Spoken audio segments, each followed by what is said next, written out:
Արագածոտնի թեմի վարչական խորհրդի ատենապետ Տեր Շնորհ Կաբեղապալոյանի հանդիսապետությամբ Օշականի Սուրբ Մեսրոպ Մաշտոց եկեղեցում թեմի հոգևորականները, Ղազարավանի Մենաստանի միանձնուհիները, վանականները, ուխտավորները միասնաբար մասնակցեցին երեկո անժամերգության։ Մեծ պահքի 40-րդ օրն էր ավարտվում։ Մարդիկ եկեղեցի էին եկել տարբեր վայրերից, առավել խոնարհ ու հնազանդ սրտով, որովհետև անցել են ապաշխարության, ինքնաքննության եւ հոգևոր մաքրագործման ճանապարհի մեծ մասը։ Սուրբ Մեսրոպ Մաշտոց եկեղեցու հոգևոր հովիվ Տեր Վազգեն Քահանա Հովհաննիսյանը ներկաներին ուղղված իր խոսքում հորդորեց ավելի ամրանալ հավատքի եւ սիրո մեջ եւ հուսով լցվել փորձությունները հաղթահարելու ճանապարհին։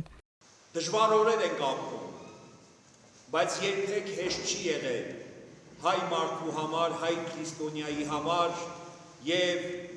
հայոց աշխարհի համար։ Ուր կենթանի Քրիստոս Սուր սիրո քո զորարգեր հերգիր բորբոքյա հանձնի։ Հնչում է ներսե շնորհալու հավատով Խոստովանի 24 տներից բաղկացած այս աղոթքը, որ խորհրդանշում է օրվա 24 ժամերը, շնորհալին անվանել է Քրիստոսին հավատացող յուրաքանչյուր անձի աղոթք։ Ամեն տան վերջում հնչում է ողորմիր քո արարածներին եւ ինձ բազմամեղի ստողը։ Եվ ողորմյա քո արարածոց եւ ինձ բազմամեղի։ Պահքի շրջանում Սուրբ Հարության տոնին նախորդող այս օրերը մեզ տրված են դադար առնելու, լռության մեջ լսելու, ինքներս մեզ վերանայելու մեր քայլերն ու վերագտնելու Աստծուն մեր կյանքում։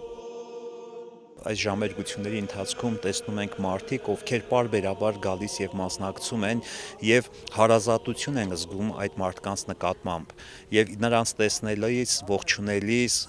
օրհնելիս զգում ենք, որ սա մեր ընտանիքն է, մեծ ընտանիքն է, ոչ միայն այն համայնքը, որտեղ մենք ծառայում ենք, այլ արդեն ամբողջ թեմից եւ նույնիսկ թեմից դուրս այստեղ գալիս են մասնակցելու հավատացյալներ, ինչը մի տեսակ մեզ համար քրիստոնեական մեծ ընտանիքի այդ մեծ խորհուրդը ել ավելի ակնհայտ է դարձնում։ Արարողության մասնակիցները, խոնարհվելով Սուրբ Մեսրոպ Մաշտոցի շիրիմին, խնդրեցին Սրբի բարեխոսությունը փորձությունների այս օրերին իրենց հավատքն ավելի ամրացնելու համար։ Աղոթեցին սիրելի առաջնորդ Մկրտիչ Սրբազանի, անազատության մեջ գտնվող հոգևորականների եւ եկեղեցու զավակների, ապա հայրենիքի, Սուրբ եկեղեցու ու ամենքիս համար։